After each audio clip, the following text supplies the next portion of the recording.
Good afternoon, everyone. Wendy Walker here with Mason McDuffie Mortgage Corporation, NMLS 915005.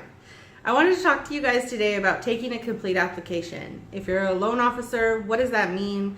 If you're a borrower, what does that mean? If you're a realtor, what are your borrowers going to be asked for? Or actually, what should they be asked for when your loan officer is pre-approving them? First and foremost, we're going to ask for 30 days of pay stubs.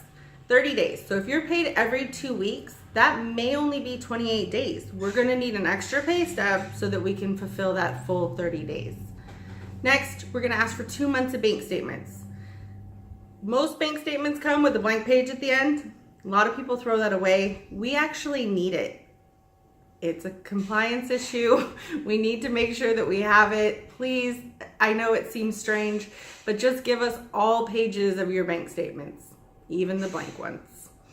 Next, we're going to ask you for 2 years of your W-2s or 1099s.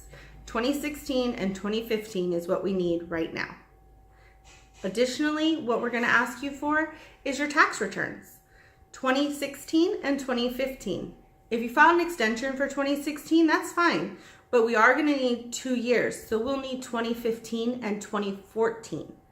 Keep in mind, we'll need all pages. There are some things that sometimes come up on your tax returns that we can actually add back to give you credit for more income.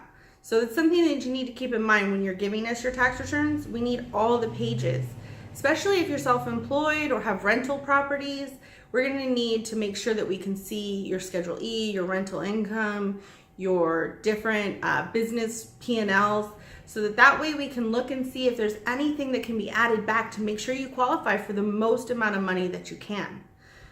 If you're self-employed, we definitely need your business returns as well, so just keep that in mind. And again, we'll need all pages. Next, if you do own other properties besides the one you're trying to buy, we'll need a current mortgage statement for that property or those properties if there's multiple, as well as your property taxes for that property and your insurance. We're going to have to calculate those when we're looking at your debt to income ratios. Unless you're selling that property, then we won't need those, but we will need to know that you are currently selling that property. Next, if you're a veteran, we will need your DD-214 so that we can make sure of what your eligibility is.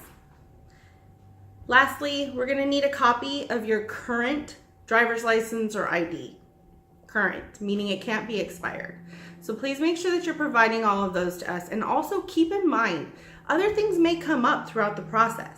If we're looking at your bank statements and we see large deposits, we're going to need to be able to source those those payments and make sure that we know where they're coming from.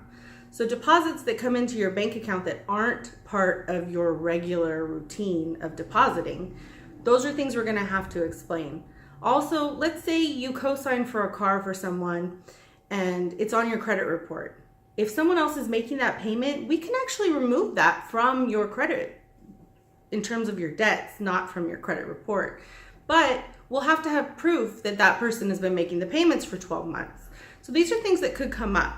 Additionally, keep in mind, we're going to need probably 5 or 6 letters of explanation just off the top of my head. You'll need one for inquiries, one on your credit report, sorry. You'll also need one for address variations, name variations. There's things that come up that they ask for letters for all the time.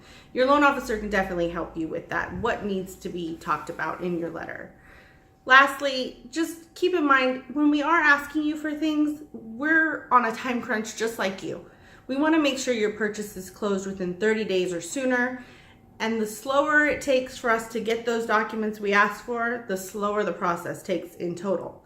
So we want to make sure that anything we're asking for, there's an urgency behind it. So make sure you're going out when you're talking to your loan officers informed, knowing what you're looking for, knowing what you're going to be asked for, and make sure that if you know that there's certain things on your credit report that they need to know about, or that there may be questions about, or in your bank statements, now as a borrower, you can be informed and you can tell your loan officer, hey, I've got large deposits on my bank statement. What do you need from me? It's going to be a great experience for everyone if you are. Thank you guys so much. If you enjoyed this quick little video, please like, share, forward. And comment if you like. And if you need anything, please feel free to visit my website. It's wendywalker.net, or you can reach out to me by phone. My cell phone number is 657-464-0005. Thanks. Have a great day.